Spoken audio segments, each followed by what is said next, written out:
சரி, இந்த சமயம் எப்படி சால்வ் பண்ணுறதுன்னு பாருங்கள். எக்ஸ் ஒரு வேலையை 18 நாட்களிலும் ஒய் அதை இப்போ 24 நாட்களிலும் முடிப்பாங்களாம். இருவரும் சேர்ந்து அந்த வேலையை செய்து 42,000 ரூபா வாங்கியிருக்காங்க. அப்போ ஒய்க்கு கிடைக்கக்கூடிய தொகை எவ்வளோன்னு கேட்டிருக்காங்க. அப்போ என்ன பண்ணலாம் பாருங்கள்.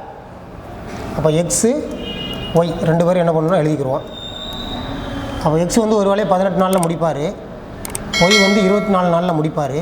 இப்போ 2 பேரும் சேர்ந்து ஒரு அமௌண்ட்டை 42,000 வாங்கியிருக்காங்க. 2 பேரும் சேர்ந்து எவ்வளோ வாங்கியிருக்காங்க? 42,000 வாங்கியிருக்காங்க. சரியா? அதில் வந்து இப்போ ஒய் கிடைக்கக்கூடிய தொகை எவ்வளோன்னு பார்க்கணும், அப்படி தானே? அப்போ 2க்கும் எல்சிஎம் எடுத்தால் மொத்தம் என்ன வேலை பார்த்துருக்காங்கன்னு தெரியுங்களா? அப்போ எல்சிஎம் எடுத்தால் கிடச்சிருமா? அப்போ எல்சிஎம் எடுத்தால் என்ன வரும்னா 24 72 வரலாம். ரைட்டா? 72 வரையில் இப்போ 3 24 72 வரும். இங்கே 4 18 72 வரும். அப்போ இனிமேல் நம்மளுக்கு தேவையில்லை, இதை அடிச்சிடலாம். அப்போது எக்ஸுக்கு வந்து ஒரு 4 பங்கு போய் ஆகணும், ஒய்க்கு வந்து எத்தனை பங்கு போய் ஆகணும்னா 3 பங்கு போய் ஆகணும். ரைட்டா? அப்போது 42,000 எத்தனை பங்காக பிரிக்கலாம்னா 7 பங்காக பிரிச்சுக்கலாம். 7 பங்காக பிரித்து 3 பங்கு கண்டுபிடிச்சோம்னா ஒய்க்கு கிடச்சிரும்.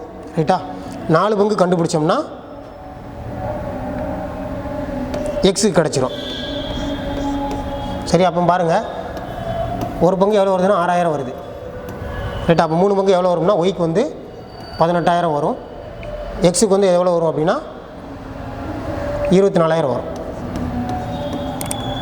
அப்போ ஆன்சர் வந்து நம்ம ஒய்க்கு மட்டும் கேட்டதுனால ஆன்சர் வந்து என்னென்னு பார்த்தீங்க அப்படின்னா 18,000.